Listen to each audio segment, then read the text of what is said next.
মাদারীপুর পৌর শহরের শান্তিনগর এলাকার সুমন দেওয়ান। মা বাবা হারা এ যুবক থাকেন বড় বোনের সংসারে। স্বপ্ন ছিল কিছুদিনের মধ্যে বিয়ে করে সংসার করবেন, কিন্তু সেই আশা আর পূরণ হয়নি। গত বছরের 18 জুলাই বৈষম্যবিরোধী আন্দোলনে যোগ দেন সুমনের ভাগিনা কলেজ ছাত্র স্বপ্ন শিকদার। তাকে খুঁজতে গিয়েছিলেন শহরের শকুনি লেক পাড়ে। তখনই পুলিশ ও তৎকালীন ছাত্রলীগ যুবলীগের গুলিবর্ষণ চলছিল। মুহূর্তে সুমনের চোখে মুখে গুলি লাগে।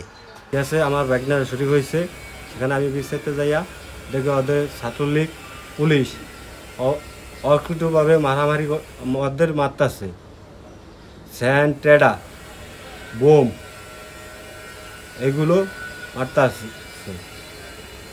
তারপর আমার ডান চোখ গুলি লাগছে, পুরো শরীরে অঙ্গতে গুলি, এখনও বর্তমানে গুলি আছে, চোখে পায়েও আছে। সেই হইতে এই পর্যন্ত আমার কর্ম টোটাল বন্ধ। আমার মামা আমাদের পাঠায় দিয়ে আশা ধরছে, তো ওই টাইমে আমার মামারে পুলিশে গুলি করছে, পুরা শরীর যা যা করে হালাইছে গুলি করা। 2 চোখ পুরা মানে বাদ, এক চোখে দেখতেই পারে না, আর এক চোখে 20% দেখে, আবার মাঝে মধ্যে দেখে না। রক্তাক্ত অবস্থায় মাদারীপুর 250 শয্যা জেলা হাসপাতালে নেওয়া হয়, কিন্তু সেখানেও ছাত্রলীগের হামলায় বেশি সময় থাকতে পারেননি। পালিয়ে ফরিদপুর মেডিকেল হাসপাতালে চিকিৎসা নেন।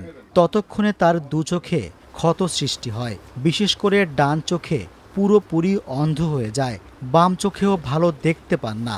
এরপর কয়েক দফা অস্ত্রোপচার করলেও তিনি দুর্বিষহ জীবনযাপন করছেন।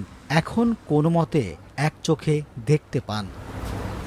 সুমন এখন বড় বোনের সংসারেই আছেন, কিন্তু তাদের সংসার নেহাতি অভাব অনটনের। কাজে সরকারি সহযোগিতার প্রত্যাশা করেন সুমন। চক্ষু বিজ্ঞানে চিকিৎসা নিয়েছি, এক সেলাই 10 মিনিটও আমাদের রাখে নাই, নগদ আমাদের করে দিয়েছে। আইতে আইতে আবার সেলাই ছুটে গেছে, তখন আবারও অপারেশন করাই লাগছে আমাদের। সেই হইতে এই পর্যন্ত অনেক টাকা আমাদের ব্যয় হয়েছে। আমরা গরিব মানুষ, সাধারণভাবে সরকারের দ্বারা আমাদের আবেদন, আমার সুচিকিৎসা, চোখটা জানি আল্লাহর রহমতে একটু ভালো আমি দেখতে পারি। আর আমাদের আত্মীয়ত দুর্বল, সরকারের দাবি আমাদের জন্য কিছু জানি করে। বৈষম্য বিরোধী ছাত্র আন্দোলনের মাদারীপুর জেলার সাবেক আহ্বায়ক নেয়ামতুল্লাহর দাবি, আহতদের সুচিকিৎসা না করাতে পারলে ভেস্তে যাবে জুলাই বিপ্লব। তাই দ্রুত আহত পরিবারের পাশে দাঁড়ানোর আহ্বান তার। অনেকেরই এখনো দুরবস্থা চলতেছে। আমরা বর্তমান ইন্টারিম গভর্নমেন্টের কাছে তাদের তালিকা প্রকাশ করেছি এবং এখনো তালিকা চলমান। আমরা ইন্টারিম গভর্নমেন্টের কাছে দাবি করেছি যে তারা যেন আমাদের এই আহত, এখনো যারা হাসপাতালে কাতরাচ্ছে বা বাসায় চিকিৎসা নিতে পারে নাই, আমরা চাইবো যে তাদের সুচিকিৎসাটা যেন সরকার দ্রুততম সময়ের মধ্যে ব্যবস্থা করেন এবং তাদের